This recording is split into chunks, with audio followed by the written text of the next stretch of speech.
ওমা, মা তুমি আজকে কি বানাচ্ছ? আমি আজ সাকার বানাচ্ছি। সেটা আবার কি? আজ আমার একাদশী। আমাকে অনেক কিছু খেতে নেই। 5 রকম শস্য, শাক পাতা এরকম আরও আছে। তাই আমি পেঁপে আলুর তরকারি বানাচ্ছি। এটাকে সাকার বলে। এটা খাবো, দুধ ছানা ফল খেয়ে দিন কাটাবো। আমারও একাদশী। না, তুমি যে এখন অনেক ছোট।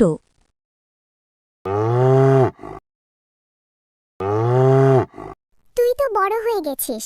আজ তোর একাদশী। আমি কি করে তোকে খড় দিই বল? মায়ের সাকার বানানো হলে তোকে একটু দিয়ে যাব। এখন চুপ কর। এই ফুলু, গরুটার মনে হয় খাবার ফুরিয়ে গেছে। ওকে কিছু খড় দিয়ে আয় তো। না মা, ওর আজ একাদশী। তুমিই তো বললে শাক পাতা খেতে নেই। খড়টাও তো পাতা মা, ওকে আজ খেতে নেই। আরে পাগলি, একাদশী শুধু মানুষের জন্য। শিগগির ওকে খেতে দে।